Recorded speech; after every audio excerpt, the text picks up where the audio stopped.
Saludos compañeros de Macroeconomía 3, nos encontramos en una nueva clase.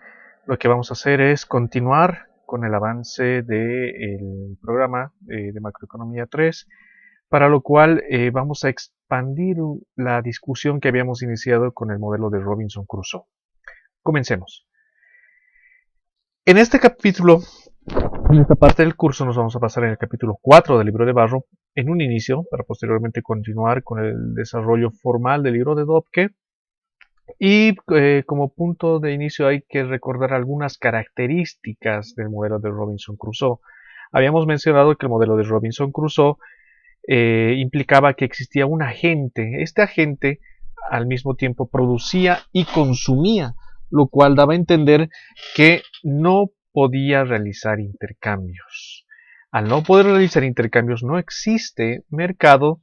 Y también existe la particularidad de que no existe la posibilidad de transferir consumo de un periodo a otro, de tal forma que se producían bienes totalmente perecederos. Quiere decir que se producían en el mismo periodo, el mismo día, y tenían que ser consumidos en ese mismo día.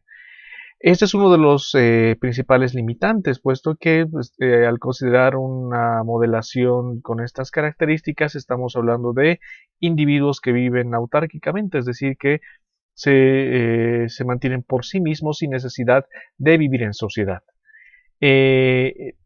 Muy adecuadamente, este modelo se llama de Robinson Crusoe, debido a que se trata de un náufrago que vive en una isla totalmente solo, aislado, y lo que produce se lo come él mismo, lo consume él mismo.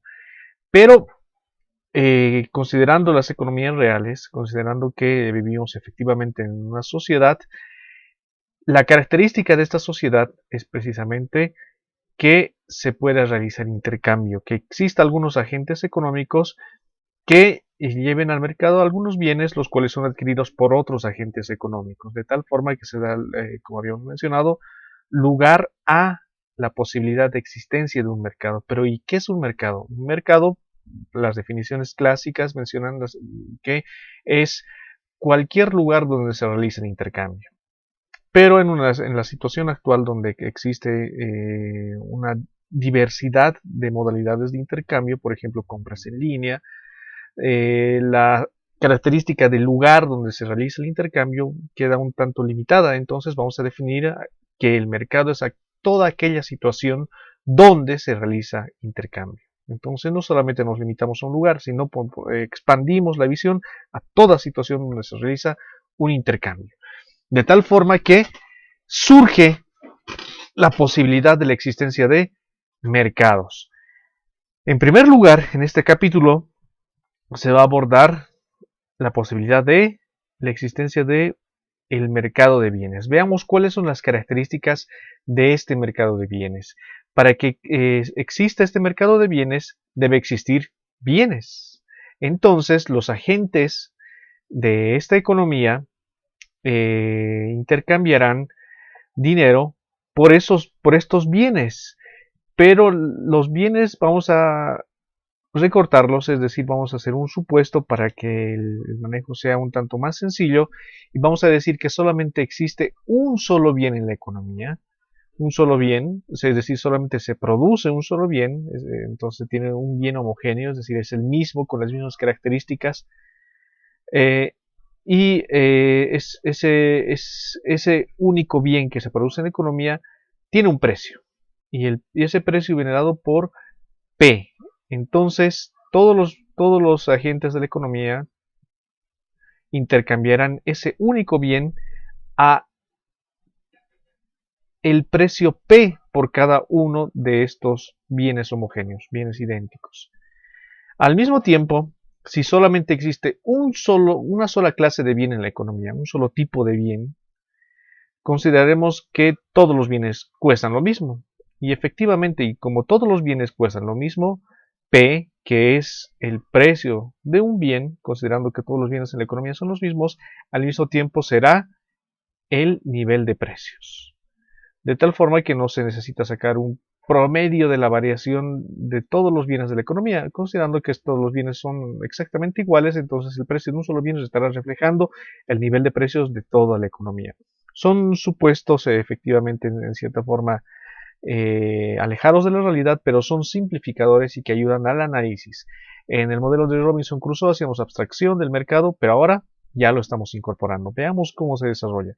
Al mismo tiempo, vamos a ver que los productores venden toda su producción, es decir, todo lo que producen lo llevan al mercado. De tal forma que con los ingresos derivados de la venta de sus productos, estos productores también consumen. Vamos a decir que la tecnología de producción, es decir, que la producción YT, tiene una misma técnica, es decir, el mismo proceso de producción para todos los agentes productores, de tal forma que para cada uno y todos los productores se cumplirá esta función de producción, donde la producción es función del trabajo. Quiere decir que mientras más trabajo, más producción. Pero estamos hablando ahora de intercambio y estamos hablando de que P es el precio de un bien. Entonces, ¿en qué términos se realizará el intercambio? Y precisamente esa es la definición de precio. Precios son los términos en los cuales se da el intercambio. Y estos términos estarán especificados en torno de un medio de pago. Y este medio de pago o medio de intercambio lo conoceremos como dinero. De tal forma que el dinero va a facilitar las transacciones. Habíamos mencionado que las transacciones pueden llevarse a cabo mediante la forma que se denomina trueque. Pero el trueque implica que todos los agentes que van a realizar el intercambio deben tener deseos coincidentes. De tal forma que un agente que desea intercambiar un bien por otro bien debe tener en cuenta que el otro agente debe estar buscando el bien que posee el primer agente de tal forma que coincidan en sus deseos e intercambien. Pero esta doble coincidencia de deseos es algo improbable, de tal forma que en toda la economía no se va a dar, no se puede hacer pares de las personas, de los agentes económicos, de tal forma que uno tenga exactamente lo que el otro necesita y el otro esté dispuesto a dar su bien por lo que el otro agente posee. Es decir, que la coincidencia de deseos no se puede dar de una forma, podríamos decir, general en toda la economía. Y si no se da en forma general, hay algunos agentes que realizan el intercambio y hay otros agentes que no realizan el intercambio, de tal forma que el intercambio en términos agregados se bloquea. El trueque en primera instancia es incómodo porque implica un proceso de búsqueda. Se tiene que andar preguntando por un agente que desea recibir lo que tiene un agente al mismo tiempo que desea entregar a cambio por el bien por el que se desea intercambiar. Entonces este enredo de buscar un agente que quiere exactamente lo que yo tengo implica búsqueda, es andar preguntando por agente. Usted quisiera este bien que yo tengo, quisiera, y si encuentra un bien, un agente que desea el bien que yo tengo, debemos asegurarnos que este agente posee el bien que nosotros queremos. De otra forma, simplemente no hay intercambio. Entonces, porque el trueque es incómodo, es costoso, además determina que a nivel agregado no se va a lograr todos los intercambios, no es el mejor método para realizar el intercambio. Entonces, de entrada, descartamos al trueque. Entonces, la sociedad precisamente deseará realizar los intercambios de la mejor forma posible y de tal forma que todos los agentes que desean un bien puedan adquirir ese bien y todos los agentes que puedan vender un bien puedan efectivamente vender ese bien. Entonces adopta un medio universal de cambio. Y ese medio universal de cambio es el dinero, que va a servir para intercambiar todas las mercancías. ¿Pero qué es el dinero? Aparte de la definición que dijimos, que son los términos en los cuales... bueno, eso es la definición de precio, ¿no? Precio son los términos en los cuales se da el intercambio. Pero los precios están especificados en dinero. Y entonces, ¿qué significa o qué se puede entender por dinero? Vamos a decir que es un activo que no genera intereses. Porque es un activo, pues algo que nos da el derecho precisamente de adquirir bienes. Pero tiene una particularidad, que si te mantenemos dinero, no hay nadie que nos otorgue intereses. A diferencia, por ejemplo, de tener cajas de ahorro, a diferencia de tener, por ejemplo, pagares bancarios, a diferencia de tener bonos o a diferencia de tener acciones, que son títulos, valores que generarán intereses. Vamos a decir que M minúscula T son las tenencias de efectivo de un agente económico, es decir, de una sola persona o de una unidad familiar, de un agente, de todos los agentes de la economía.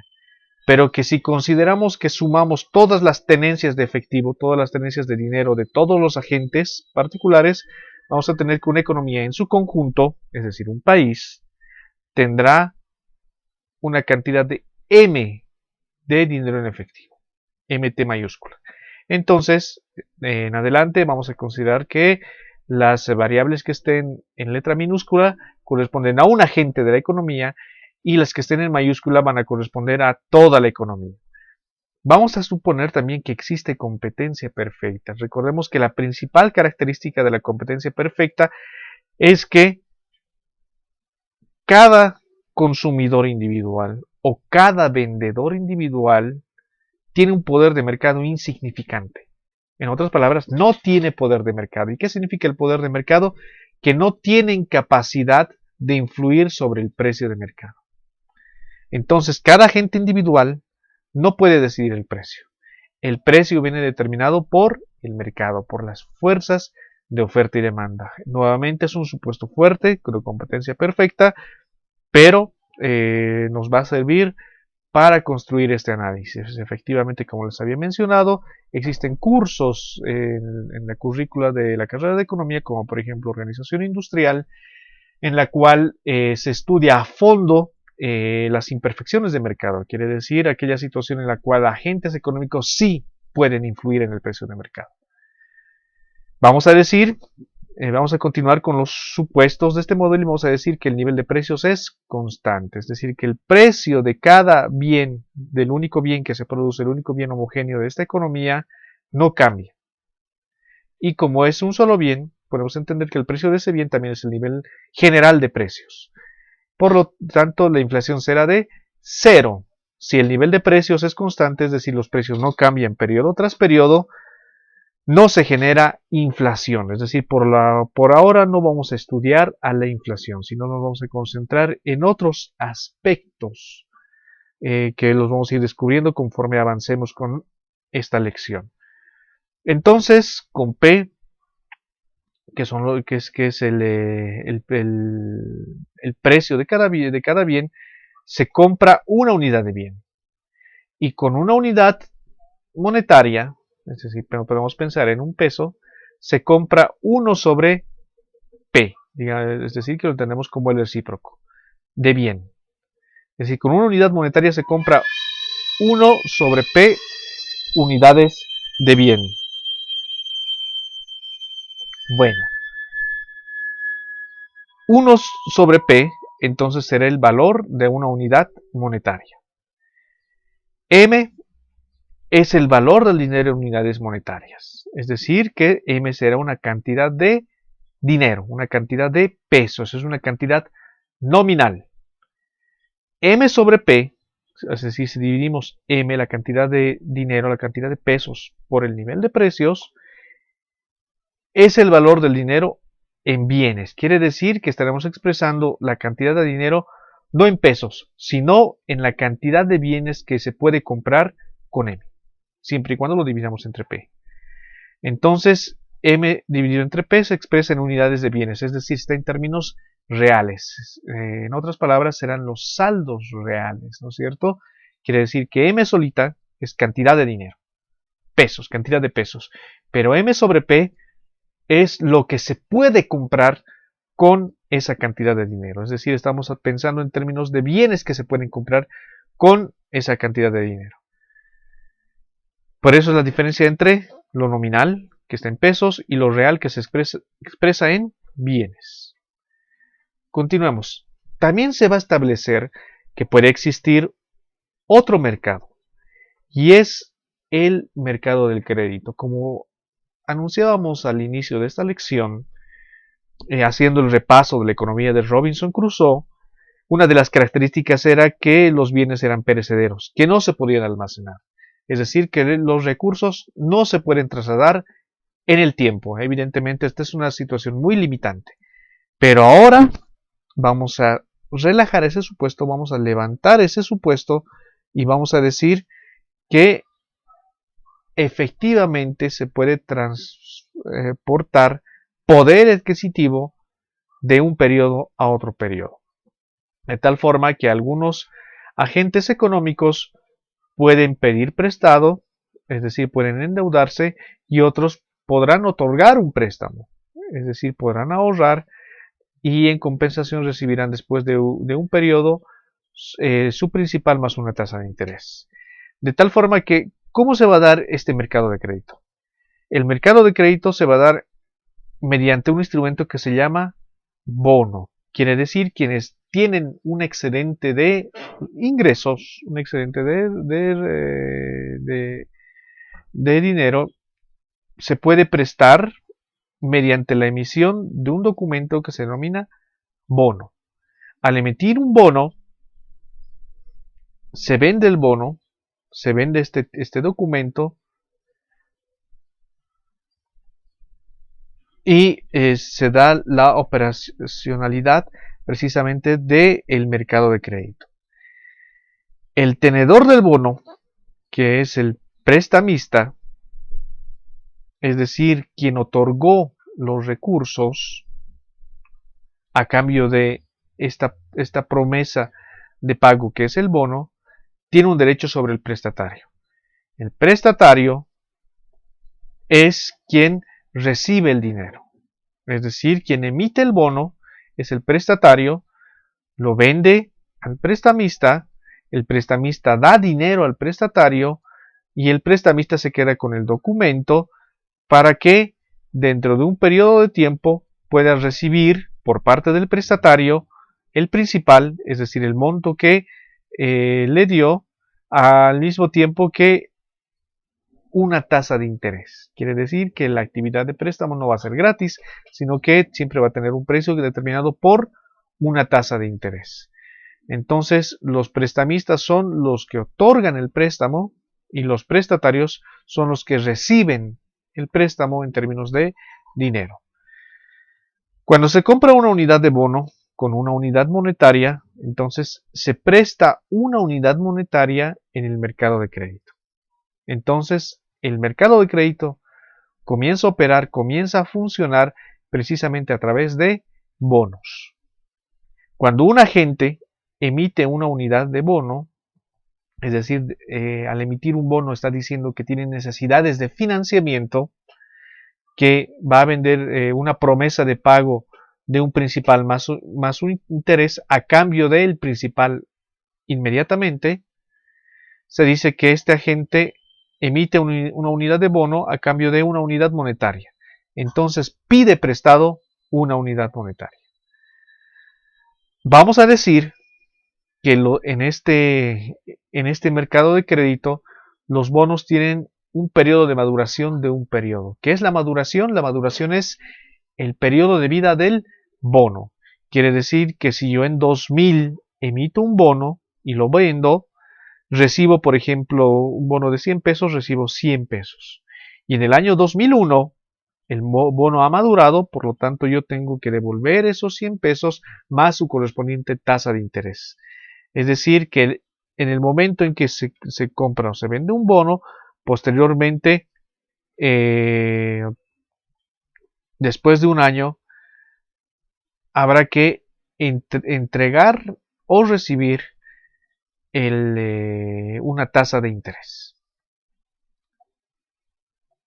De tal forma que el prestatario, quien recibe ahora el dinero, debe pagar al prestamista en el siguiente periodo. Entonces, en los periodos van a vivir solamente un periodo. Los bonos van a vivir solamente un periodo. Se paga el principal de una unidad monetaria más los intereses que van a venir denominados por R. Y efectivamente, R va a ser una tasa porcentual del principal. Al mismo tiempo, como estamos estableciendo que es un mercado de crédito, vamos a decir que R precisamente es el precio de este mercado de crédito. Es el precio al cual se intercambian bonos.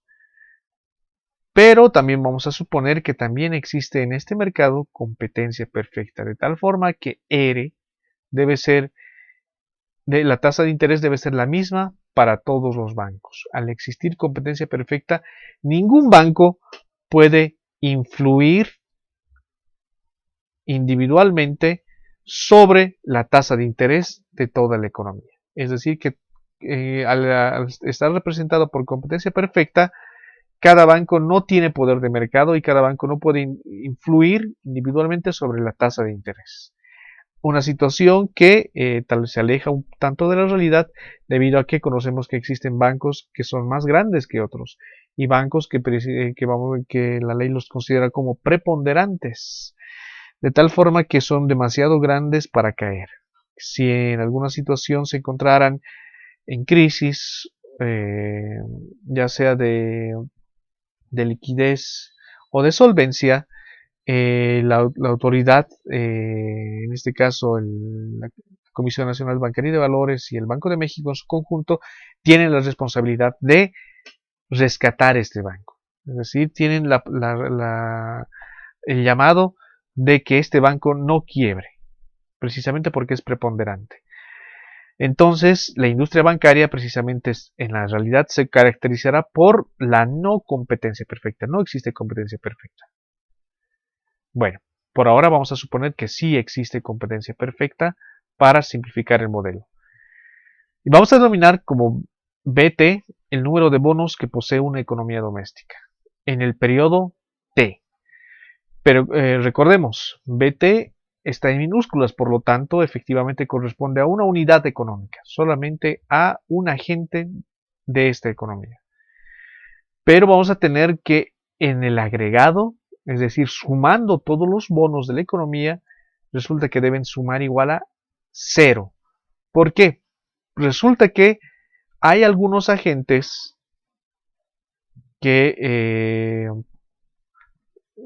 tienen los bonos, ¿no es cierto? Es decir, tienen los bonos de los prestamistas. Y hay otro conjunto de agentes que tienen los bonos de los prestatarios. De tal forma que existe un conjunto de agentes que toma prestado, es decir, que recibe dinero. Y hay otro conjunto de agentes que otorga un préstamo, es decir, que da dinero. Entonces, individualmente, efectivamente, habrá algunos agentes que reciben dinero y hay otros agentes que dan dinero. Pero si sumamos todo lo que reciben los algunos agentes y todo lo que dan otros agentes, tendremos que exactamente la suma es la misma. De tal forma que sumando todo lo que piden prestado unos agentes es exactamente igual a lo que dan prestado otros agentes. De tal forma que en el agregado los bonos son 0. Es decir, que si sumamos, por ejemplo, si damos un valor positivo a el préstamo que otorga unos agentes y damos un valor negativo a los préstamos que reciben otros agentes, si hacemos la suma positivo más negativo, en el agregado se tiene 0. De tal forma que los pagos de intereses y principal en total, en un periodo de tiempo, deben ser igual a 0. Quiere decir que hay algunos agentes que reciben un interés y hay otros agentes que pagan un interés. Si sumamos todos esos agentes, los que reciben interés y pagan interés, van a sumar igual a 0. Vamos a considerar que, como hemos dicho, los bonos maduran en un periodo de tiempo. Quiere decir que en el periodo de tiempo T se generan los intereses del periodo anterior, es decir, de T-1. Y recordemos que R es una tasa. Una tasa que multiplica a el valor principal del bono del periodo anterior. Entonces, el ahorro de un agente, podemos entender que también puede ser un desahorro, es igual a la variación neta de tenencia de activos.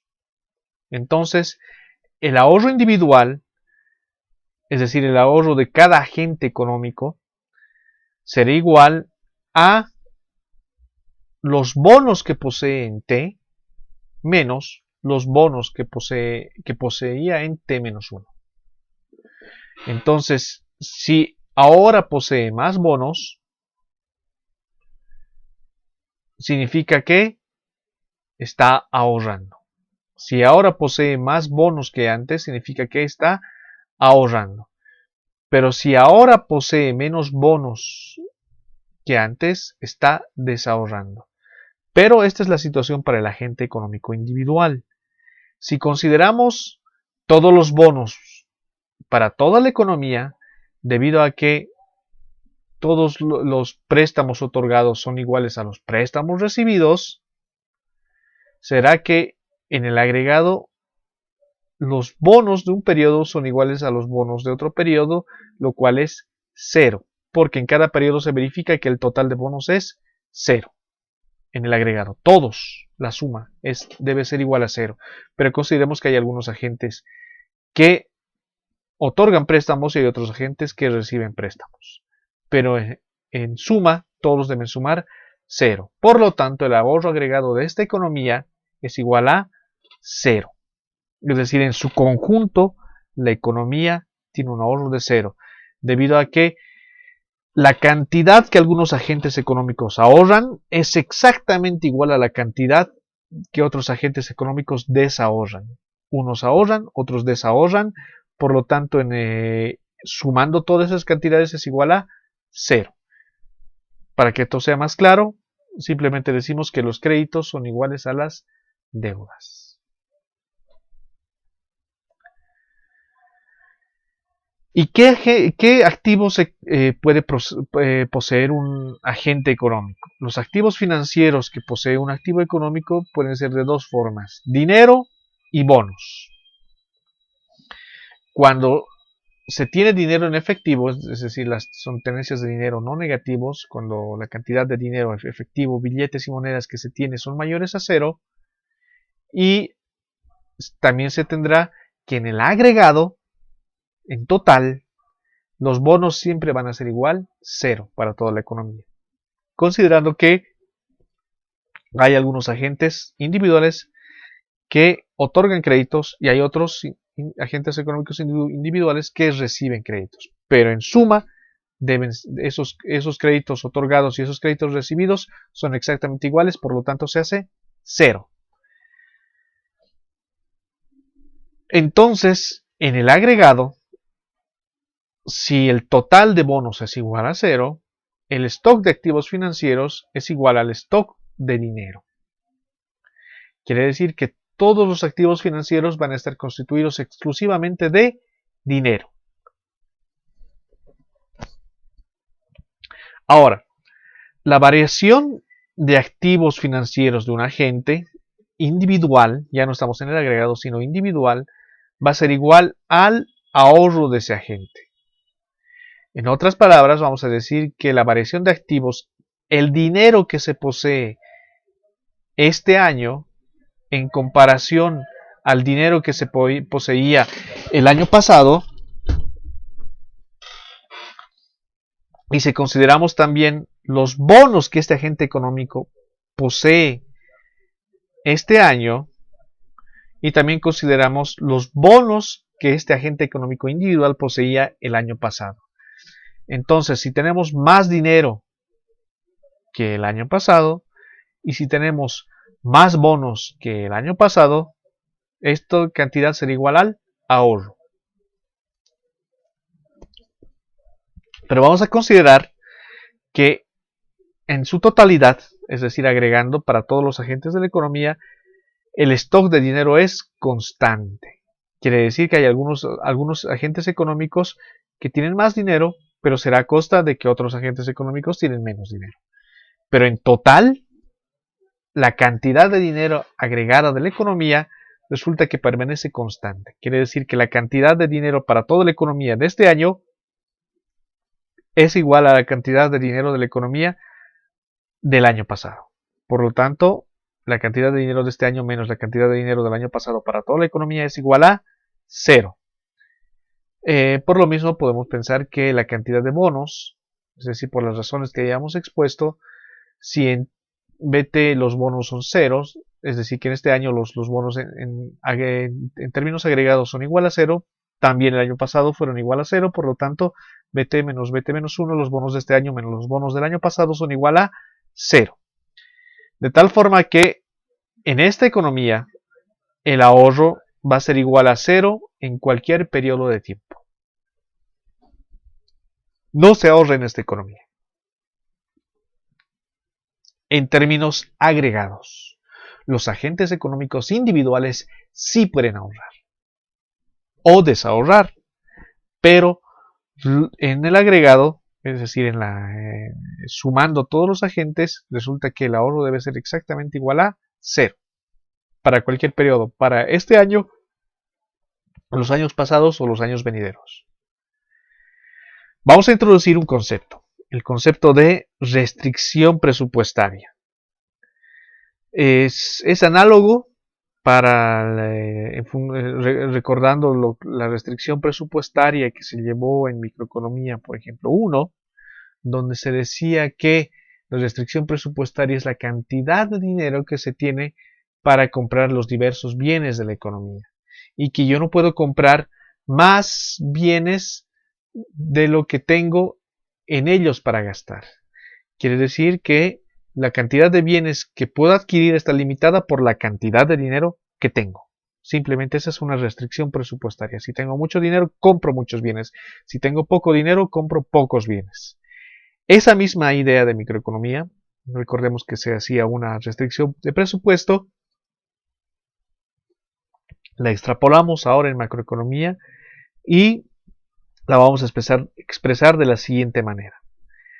En esta economía se reciben ingresos por producción y cada economía doméstica, cada agente económico, recordemos que si está con minúscula quiere decir que es para un agente individual de esta economía, recibe ingresos por su producción. Y la producción, claro está, viene dado por la cantidad de trabajo. Recordemos que es una tecnología bastante sencilla donde el producto depende de la cantidad de trabajo. Los ingresos por producción son simplemente el producto multiplicado por el precio de los bienes, ¿no es cierto? Donde P es el precio de los bienes, considerando que solamente existe un solo bien en esta economía, es homogéneo, es decir, es el mismo para todos. Entonces, P por Y, que es el precio de este bien, es el ingreso por producción. Pero al mismo tiempo, existen ingresos por intereses en el mercado de crédito. Es decir, que si se compra un bono, un agente económico compra un bono, compra un documento, otorga una cantidad de dinero, de tal forma que cuando el bono madure, es decir, dentro de un año, este agente devuelve ese documento y recibe lo que entregó el año pasado, más una tasa de interés. De tal forma que existe ingresos para algunos agentes económicos debido al mercado de crédito. Y los ingresos van a venir dados precisamente por ERE, la tasa de interés, es decir, el rendimiento de los bonos adquiridos. Considerando que estos ingresos son positivos para prestamistas, es decir, para aquellos que otorgaron su dinero el año pasado, hoy, este año, verán su dinero devuelto más una tasa de interés, pero también estos ingresos pueden ser negativos para los prestatarios. En el sentido de que si el año pasado pidieron prestado, es decir, recibieron dinero, este año tienen que devolver ese dinero más una tasa de interés. Vamos a considerar que el gasto en consumo es igual a el precio de ese único bien de la economía por la cantidad de consumo. Entonces, se tiene que un agente económico tiene activos. Recordemos que los activos que posee un agente económico individual son dinero y bonos. Entonces, este agente económico efectivamente puede comprar bonos si así lo desea, y si estará comprando bonos, lo que estará haciendo es ahorrar. Bueno, entonces se igualan fuentes y usos totales de la economía. Es decir, aquí tenemos los ingresos por producción, los ingresos por el ahorro del año pasado, es decir, los bonos comprados en el año pasado BT-1, los ingresos van a venir dados por BT-1. Por 1 es el pago del principal, es decir, si el bono costó 100 pesos el año pasado, yo entregué 100 pesos, este año me devuelven los 100 pesos, más el rendimiento. Quiere decir que esos 100 pesos, imaginemos que la tasa de rendimiento fue del 5%, es decir, eres 0.05, este año yo recibo 100 pesos más 5 pesos, que es el rendimiento de este bono. Entonces, recordemos, estamos igualando las fuentes y usos totales. Las fuentes son el ingreso, los rendimientos por mi ahorro del periodo pasado, más mi saldo de efectivo del año pasado. Debe ser igual a los usos. Entonces, los ingresos de este año, más los rendimientos de los bonos que ahorré el periodo pasado, más el saldo en efectivo que me quedó del periodo pasado, ¿me sirven para qué? Me sirven para consumir, comprar bonos este periodo y tener efectivo en este periodo. Considerando que el nivel de precios y la tasa de interés son constantes. Haciendo un poco de álgebra, les recomiendo que hagan el álgebra, más que hacer unos cambios, hacer cambios entre el lado izquierdo y el lado derecho. Recuerden que eso implica cambio de signos. Se reordena y se llega a una expresión del ahorro nominal de una economía doméstica. Y el ahorro nominal viene dado por los ingresos que se tiene en el periodo T más el rendimiento del bono que se ahorró el año pasado, pero que se reciben en este periodo, en el periodo T, menos el consumo, es decir, los ingresos menos el consumo, deberán ser iguales a la variación de activos de este agente económico individual. Es decir, todos aquellos ingresos que yo recibo, descontando el consumo, ¿para qué me servirán? Me servirán ya sea para acumular bonos con respecto al año pasado y tener dinero en efectivo con respecto al año pasado. Nuevamente, los ingresos por producción y por rendimiento, por ahorro de los bonos del año pasado, si descontamos el consumo que hago ahora, me va a quedar una cantidad de dinero o de activos, los cuales yo los puedo convertir en bonos o en dinero en efectivo. Y si resulta que esta cantidad de bonos y dinero en efectivo es superior a la cantidad de bonos y dinero en efectivo del año pasado, resulta que el ahorro nominal es positivo. Pero si la cantidad de bonos y dinero que poseo en este año es menor a la del año pasado, pues simplemente estaré desahorrando. Estamos ante una economía monetaria. ¿Debido a qué? A las siguientes características. El dinero es el único medio de cambio.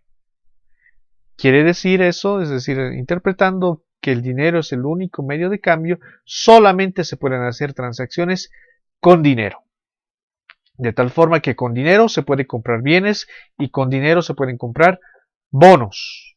Si estamos en una economía monetaria, los bonos no compran bienes. Quiere decir que si estamos con un bono y queremos comprar algún bien de la economía, no se puede hacerlo.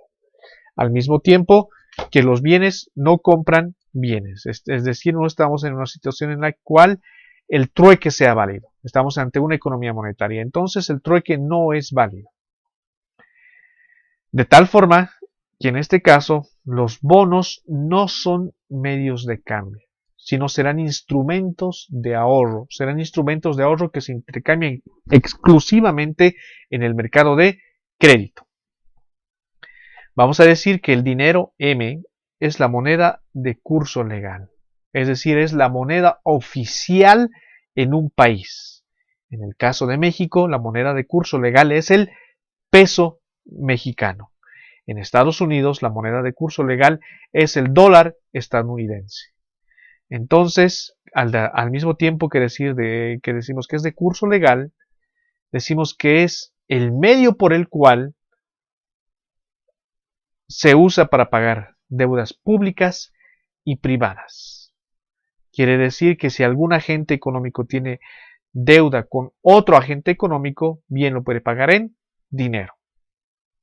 Si un agente económico tiene deudas con el gobierno, por ejemplo, que tiene deudas con el SAT, el Servicio de Impuestos, resulta que bien puede pagarlas con dinero. Es decir, que ningún agente se puede rehusar a utilizar dinero.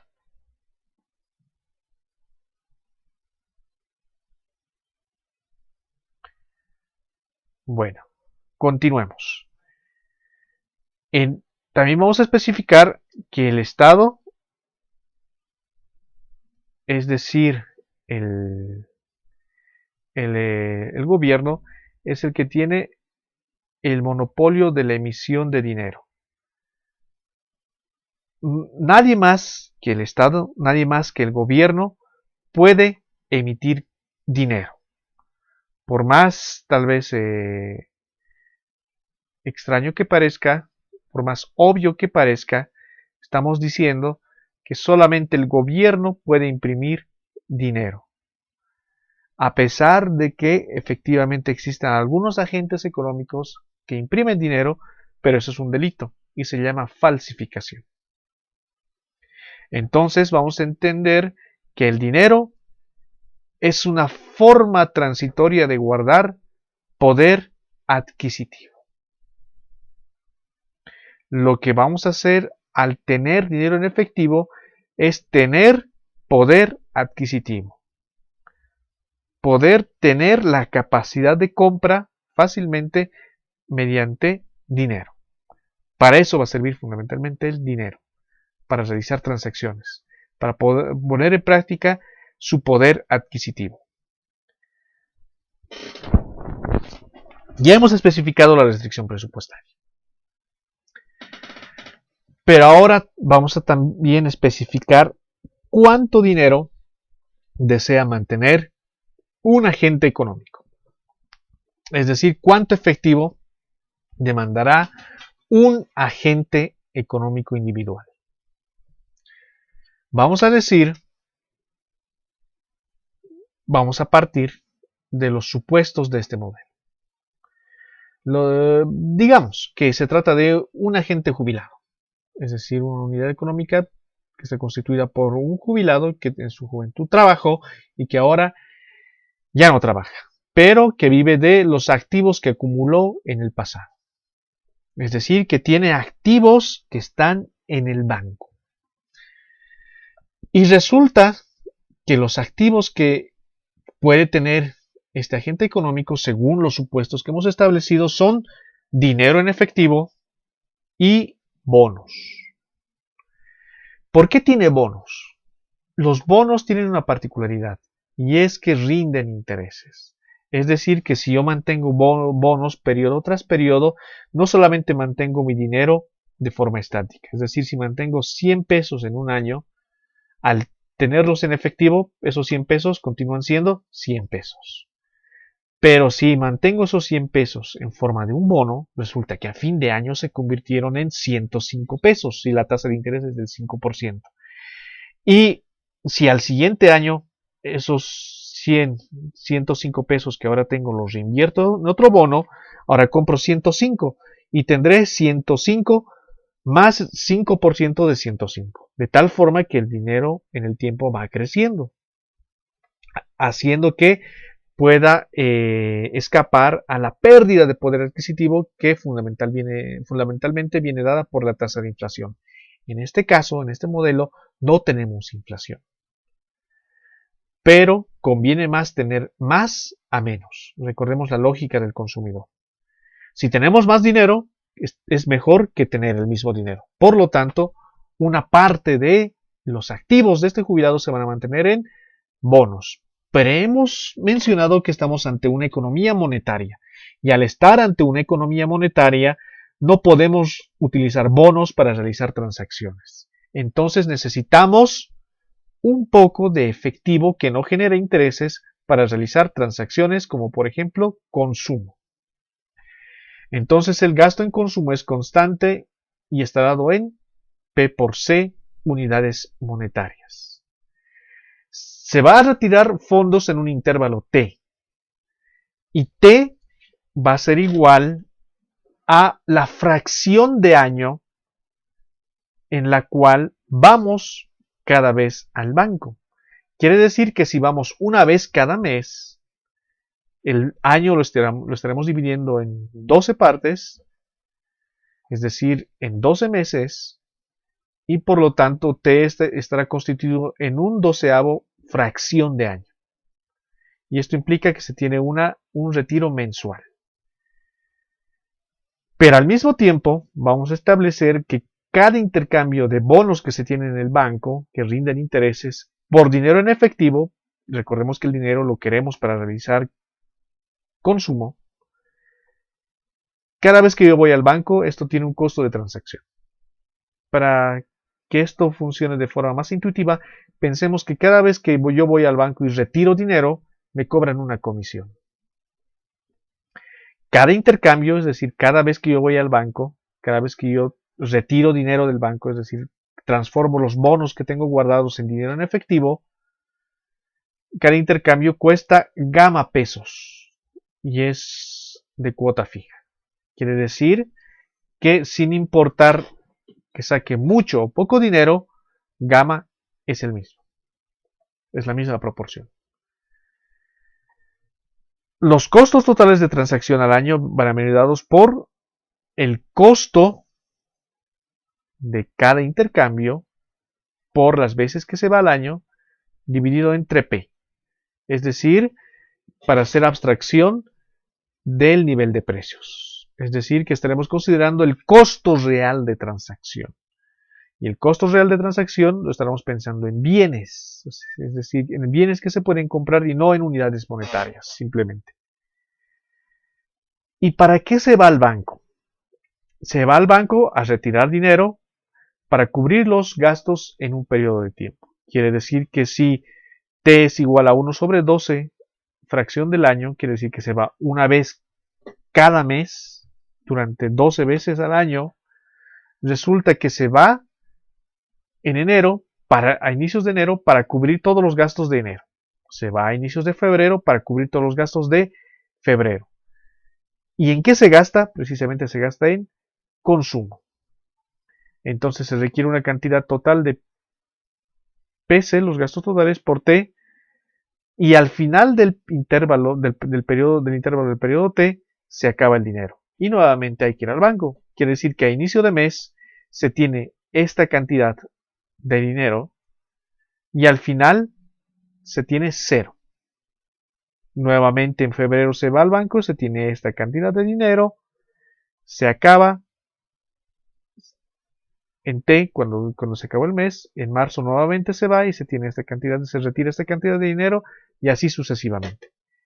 En términos gráficos funciona de la siguiente forma. Esta es la cantidad que se tiene a inicio de periodo. Conforme se va gastando durante el mes, se acaba el dinero y se tiene cero. Nuevamente se va al banco, se tiene esa cantidad que es constante, habíamos mencionado. Pasa el mes, se acaba el dinero y nuevamente se va al banco. Transcurre el mes, se acaba el dinero y nuevamente se va al banco. De tal forma que tenemos un saldo monetario medio. El saldo monetario medio es durante todos estos periodos, en promedio, cuánto dinero tengo. Y aproximadamente el saldo monetario medio está por aquí. Es decir, que está en medio de 0 y la cantidad inicial de dinero. Quiere decir que si yo a principios de enero retiro 100 pesos, a fin de mes tengo 0. A principios de febrero retiro 100 pesos, a fin de febrero tengo 0. A inicios de marzo tengo 100 pesos, a finales de marzo tengo 0 pesos. En promedio, ¿cuánto tengo cada mes? Si a inicio de mes tengo 100 y a fin de mes tengo 0, en promedio aproximadamente tendré 50 pesos. Y ese es el saldo monetario medio. En promedio, ¿cuánto dinero se tiene periodo tras periodo?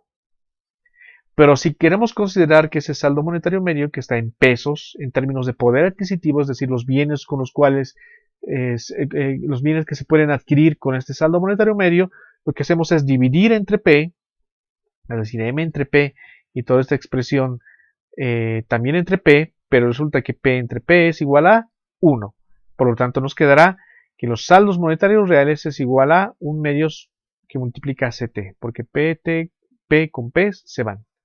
Y son las tenencias medias de dinero en términos reales.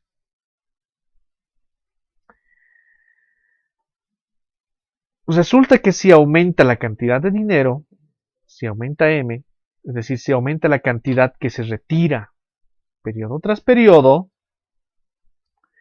también va a aumentar el saldo monetario medio. Efectivamente, si esta cantidad aumenta, es decir, se retira más dinero, el saldo monetario también aumenta. Es decir, si en vez de retirar 100 pesos, ahora retiro 200 pesos, en promedio, ¿cuánto tengo cada mes? Tengo 100 pesos. Entonces, al aumentar el dinero retirado, aumenta el saldo monetario medio. Pero como demando más dinero, se reduce los bonos que tengo. Y al reducirse los bonos que tengo, resulta que los rendimientos que obtenía por estos bonos que se redujeron que también son menores.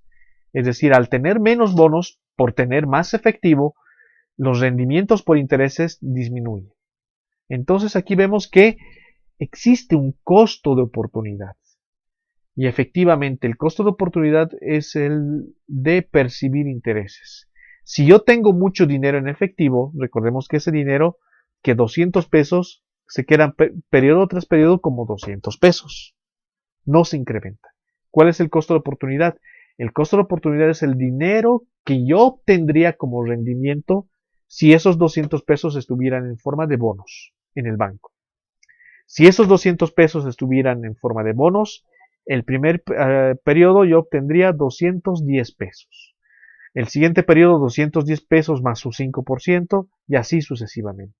De tal forma que tener efectivo es costoso en términos del costo de oportunidad. Y si consideramos que R es la tasa de interés de los bonos, los intereses perdidos al año son los siguientes, que es la tasa de interés multiplicado por el saldo monetario medio. Y sabemos que el saldo monetario medio viene dado por esta expresión. Un medio que multiplica PCT. Veamos atrás, un medio por PCT, el saldo monetario medio. Entonces, multiplicando R por el saldo monetario medio, obtenemos los intereses perdidos. Es decir, cuántos rendimientos estoy perdiendo por tener dinero en efectivo. Y si dividimos entre P, ambas expresiones lo obtenemos en términos reales. Quiere decir, los intereses perdidos al año dividido entre P. Toda esta expresión la dividimos entre P. Nuevamente P, entre P se va y queda 1 y tenemos esta expresión. De tal forma que R que multiplica a un medio CT es el costo real de mantener dinero en efectivo. Y este costo real de mantener dinero en efectivo son los intereses que yo estoy perdiendo por tener dinero en efectivo y vienen dados por esta expresión en términos reales. No está en pesos, sino en los bienes que yo hubiera podido comprar con estos rendimientos. Pero es un costo adicional, porque ya habíamos dicho que existe un costo de transacción. El costo de transacción pensemos que es la comisión. Cada vez que yo voy al banco, me cobran una comisión al retirar dinero. Y si hacemos ese costo de transacción, lo expresamos en términos reales, es decir, lo dividimos en P, tenemos esta expresión. Entonces va a haber costos totales de ir al banco y retirar dinero. Y al mismo tiempo tener dinero en efectivo. Los costos totales de las tenencias de dinero son la suma de los costos de transacción más los intereses perdidos. Y ambos están expresados en términos reales, porque tenemos los costos reales de transacción y el costo de oportunidad del dinero en términos de los intereses perdidos, en términos reales. Tenemos estos dos elementos. Si graficamos, podremos entender mejor este comportamiento. Veamos con los costos de transacción. T. Recordemos que si T es menor, vamos más veces al banco.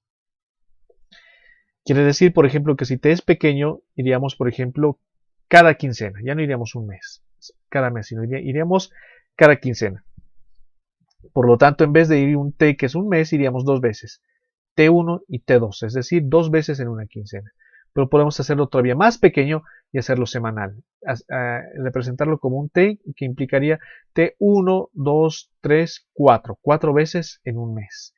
Podemos hacerlo todavía aún más pequeño. Podemos hacerlo de diario. De tal forma que sería 30 veces. 1, 2, 3, 4, 5, 6, hasta 30. De tal forma que conforme T es más pequeño, yo voy más veces al banco.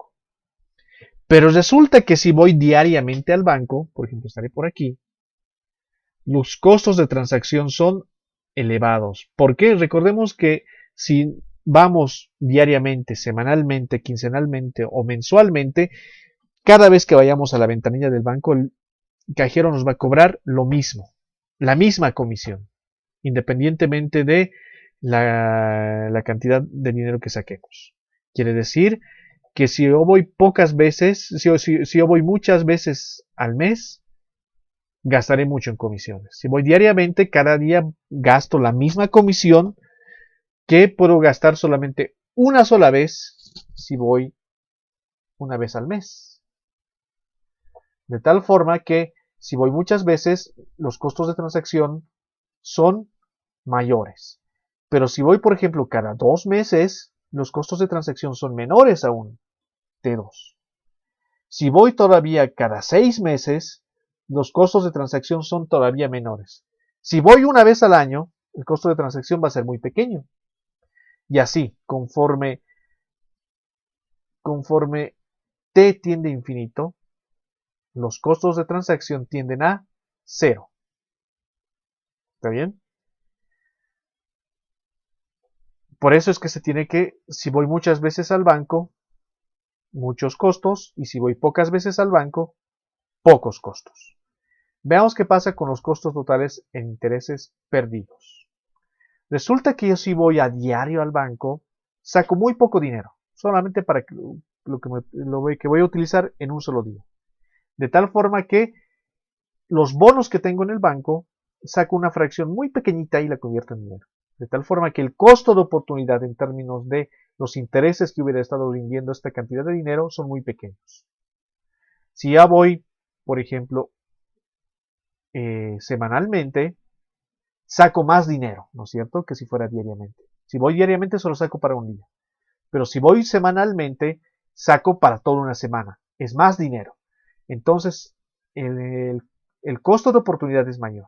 Es decir, saco más dinero y al sacar más dinero, saco ese dinero que bien hubiera podido estar rindiendo intereses. Si voy una vez al mes, necesito dinero para todo el mes. Necesito más dinero, mucho más dinero. Por lo tanto, saco una cantidad mayor de dinero. Pero al sacar una cantidad mayor de dinero, saco una cantidad importante. Y esa cantidad importante bien hubiera podido estar rindiendo más intereses. De tal forma que conforme mayor es el periodo de tiempo que yo destino para ir de periodo en periodo, por ejemplo, si voy cada 6 meses, necesito sacar mucho dinero para que me rinda todos esos 6 meses. De tal forma que yo saco mucho dinero y ese dinero que saqué bien hubiera podido estar rindiendo intereses. Entonces, cada vez que el periodo lo hago más largo, saco más dinero y el costo de oportunidad en términos de intereses perdidos es mayor. Si sumamos ambas curvas, la de costos de transacción y la de costos totales en términos de intereses perdidos, vamos a tener una curva de costos totales, que es la suma de los costos de transacción más los intereses perdidos. Y vemos que tiene esta característica. Si sumamos los costos de transacción más los intereses perdidos, tenemos como resultado esta curva, que como vemos es descendente, es decir, que los costos disminuyen cada vez que yo aumento el periodo de tiempo. Es decir, si voy diariamente, los costos son elevados. Si voy semanalmente, disminuyen los costos. Si voy quincenalmente, disminuyen más los costos. Hasta que voy mensualmente. Es donde llegan los costos a su mínimo. Pero si voy, por ejemplo, cada 6 meses, los costos vuelven a aumentar. En este caso, los costos en términos de intereses perdidos ganan y toman más fuerza. Entonces, resultará que este agente económico, considerando que es un agente optimizador, es un agente que maximiza, que optimiza sus decisiones, en ese contexto deseará realizar transacciones, deseará mantener dinero, deseará mantener bonos en el banco de tal forma que se minimice el costo de mantener dinero en efectivo. Y el mínimo costo se logra precisamente en este punto T estrella. En este punto, como podemos ver, es el punto más bajo de los costos. Antes los costos son elevados y después también son elevados. Entonces, si logra llegar a este punto T estrella, estará encontrando el T óptimo. Estará encontrando la frecuencia óptima de veces al año que va al banco. En este intervalo T estrella, pongamos que es el intervalo mensual, si va de forma mensual al banco, si T estrella es igual a 1 sobre 12, es decir, 1 sobre 12 fracción de año, si va 12 veces al año, si va mensualmente al banco, resulta que estará minimizando costos. Porque si fuera quincenalmente o semanalmente, los costos serían elevados. Serían más elevados. Pero si fuera, por ejemplo, cada 2 meses o cada 6 meses, también los costos serían más elevados. De tal forma que el óptimo se encuentra en ir al banco mensualmente, donde los costos sumados de transacción y de intereses perdidos se hacen mínimos. Entonces, esa es la decisión que va a decidir este agente económico. Minimizar los costos de transacción, los costos en términos de intereses perdidos. Y cuando estos costos se hagan mínimos, va a encontrar el intervalo óptimo de periodo de tiempo que irá para sacar dinero. Y la elección óptima de T, la elección del periodo, la fracción de tiempo que se va, determinará la tenencia real media de dinero. Es decir, en términos de poder adquisitivo, cuánto dinero se mantiene en efectivo. ¿Y cuáles son las fuerzas que determinan este T óptimo? T óptimo viene determinado por la tasa de interés, el nivel de gasto en consumo y los costos de transacción, los costos reales de transacción, está en términos de poder adquisitivo. Si la tasa de interés subiera, es decir, el rendimiento que obtengo por tener bonos, el costo de oportunidad es mayor, porque si la tasa de interés sube, si yo transformo los bonos en dinero, pierdo una mayor tasa de interés. Entonces, si eres sube, la tasa de interés sube, el costo de oportunidad es mayor. Por lo tanto, subirían los costos totales y la tenencia media de dinero sería menor. ¿Por qué? Si sube la tasa de interés, el costo de oportunidad es mayor, es decir, me cuesta más tener dinero en efectivo porque estar rindiendo intereses es más atractivo. Entonces, como el costo es mayor, entonces yo mantengo menos dinero en efectivo, debido a que ahora los bonos rinden más. Y convierto mi dinero en bonos y saco menos dinero en efectivo. Por lo tanto, la tenencia media de dinero es menor. Y ante una subida de la tasa de interés, disminuye la demanda de dinero. Quiere decir que cuando la tasa de interés sube, ahorrar se hace atractivo. Por lo tanto, yo tengo menos dinero. Demando menos dinero.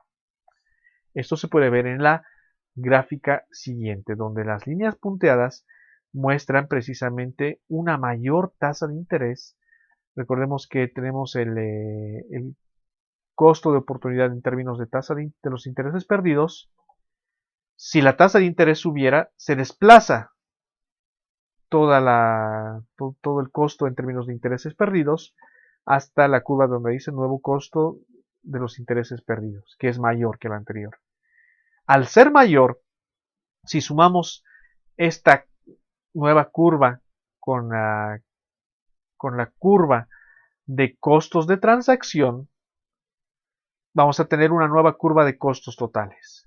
Y esta nueva curva de costos totales tiene un nuevo mínimo. Y ese nuevo mínimo precisamente nos está mostrando que se tiene un menor T.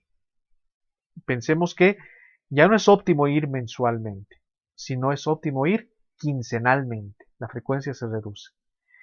Y como se va quincenalmente, no es lo mismo tener dinero para un mes que una quincena. Es decir, que para una quincena se demanda menos dinero. En términos generales, como hemos mencionado, disminuye la demanda real de dinero. Si los costos en términos de oportunidad, si el costo de oportunidad en términos de intereses perdidos aumenta. ¿Qué pasa si aumenta el gasto real? Si aumenta el gasto real, aumentará también el costo de oportunidad del dinero precisamente porque se está gastando más. Un aumento de los costos de transacción, es decir, de las comisiones bancarias que me cobra el banco por retirar dinero, hace más largo T. Y efectivamente, si cada vez que voy al banco me cobran 100 pesos por cada transacción que hago, pero resulta que suben ahora 200 pesos, ya no voy a ir todos los meses, sino que me va a convenir ir cada 2 meses. Entonces, cada vez que aumenten los costos de transacción, cada vez que aumenten las comisiones bancarias, el periodo T se hace más largo. Se realizan transacciones con menos frecuencia. Y por lo tanto, como saco dinero para 2 meses, resulta que aumentan los saldos monetarios reales medios, porque saco más dinero para que me dure 2 meses. Entonces, un aumento en los costos de transacción aumenta la demanda de dinero. Ya estamos listos para formular una expresión de la demanda de dinero. Y efectivamente establecemos una función demanda de dinero, pero no cualquier demanda de dinero, estamos en una función demanda real de dinero, en términos reales. Consideremos que estamos, al decir real, estamos diciendo que es en términos de poder adquisitivo, es decir, no la cantidad de pesos, sino lo que se puede comprar con esos pesos, los bienes que se pueden comprar con esos pesos. Y resulta que la demanda de dinero está asociada negativamente a la tasa de interés. Si sube la tasa de interés, demando menos dinero. ¿Por qué? Porque ahorrar se hace más atractivo. Si baja la tasa de interés, demando más dinero, porque ahorrar se hace menos atractivo. Con el consumo, efectivamente, si mis gastos en consumo aumentan, necesito más dinero para tal. Por lo tanto, aumento mi demanda de dinero. Y con respecto a los costos de transacción, si los costos de transacción se incrementan, yo aumento mi demanda de dinero para evitar estos costos de transacción más elevados. Podemos expresar esta demanda real de dinero en términos nominales. Para hacer eso se multiplica por P, multiplicar P por M sobre P, va a quedar P entre P igual a 1, por lo tanto solamente quede M, que es la demanda nominal de dinero, que va a ser igual a el nivel de precios multiplicado por la correspondiente función. Si varía el nivel de precios en este contexto, si varía el nivel de precios con la demanda real de dinero no se vería afectada. Porque si cambia P, no altera precisamente a toda la expresión. Pero si cambia P solamente, sí cambiaría la demanda nominal de dinero. Es decir, que en términos de poder adquisitivo, no se altera, pero sí se altera en cantidad de pesos, Pero estamos ante la demanda de dinero de un agente económico solamente. La demanda real de dinero para un agente económico y la demanda nominal de dinero para un agente económico. Pero estamos en un curso de macroeconomía, por lo tanto necesitamos sumar todas las demandas individuales y tener la demanda agregada de toda la economía. Y la demanda agregada en términos reales de toda la economía se escribe de la misma forma, solamente que con mayúsculas, ya es para toda la economía, tiene la misma explicación y la demanda nominal de dinero para toda la economía tiene esta expresión que es la misma, solamente que es para toda la economía y tiene la misma explicación. Como resumen de resultados, se tiene que si aumenta la tasa de interés, baja la demanda de dinero. En un contexto de aumento en la tasa de interés, se demanda menos dinero y por lo tanto hay menos transacciones. Y hay más ahorro. Por lo tanto, se puede entender que en un contexto de aumentos en la tasa de interés habrá disminución de la actividad económica. Pero si disminuyera la tasa de interés, aumentaría la demanda de dinero. Puesto que ahorrar se hace menos atractivo, entonces los agentes económicos deciden realizar más transacciones. Al realizar más transacciones, implica que haya más actividad económica. Entonces, si baja la tasa de interés, aumenta la demanda de dinero y hay más transacciones. Si aumenta el consumo, pues aumenta la demanda de dinero. Si aumenta el nivel de precios, aumenta la demanda de dinero nominal, pero la real no se ve afectada. Nuevamente estamos ante la neutralidad del dinero. Y si aumentara las comisiones bancarias, es decir, los costos de transacción en términos reales, los costos reales de transacción, aumenta la demanda real. Precisamente para mantener dinero en efectivo y evitar pagar estas comisiones que están en aumento. Hasta aquí hemos podido establecer, en primer lugar, la restricción presupuestaria de los agentes económicos de una economía que realiza intercambio. Es decir, una economía en la cual se admite la existencia de mercado. Pero para realizar el intercambio se necesita un medio de intercambio. Y para que funcione este medio de intercambio estamos representando una economía monetaria, en la cual los agentes económicos demandan dinero para realizar transacciones. ¿Cuánto dinero demandan? Está en función precisamente a estos fundamentos. A la tasa de interés, la cantidad de transacciones, la cantidad de transacciones que realizan, es decir, el gasto, y los costos de transacción. Esos fundamentos van a determinar el efectivo que demandan los agentes económicos para realizar transacciones en esta economía que ya admite transacciones. Esta economía en la cual ya existe, en primer lugar, un mercado de bienes donde se intercambia un bien homogéneo y se intercambia bonos. Los bonos implicaría que se intercambia capacidad de gasto. Es decir, que se puede transferir gasto de un periodo a otro periodo. De tal forma que algunos agentes podrán gastar más de lo que tienen en función a precisamente que se endeuden y otros agentes podrán ahorrar prestando lo que tienen, de tal forma que en el siguiente periodo podrán consumir más, debido a que tendrán la devolución de lo que prestaron más una tasa de interés. Entonces se genera la posibilidad de intercambio. Dadas estas características, estamos planteando ya una economía no tan simplificada. Paulatinamente vamos a ir levantando las simplificaciones y tendremos un esquema más, podemos decir, más redondo, más concreto, para poder entender a la conducta de los agentes económicos consumidores y los agentes económicos empresas. La finalidad precisamente es representar a estos agentes económicos en su conjunto. Con esto concluye la clase del día de hoy. No olviden que el día miércoles nos vemos a las 10 de la mañana vía Zoom. Las credenciales son las mismas. Ya vieron que funcionó la semana pasada. Y también les hago mención que el examen está programado para la semana 5. De tal forma que se va a considerar todo lo que se está viendo en términos de teoría.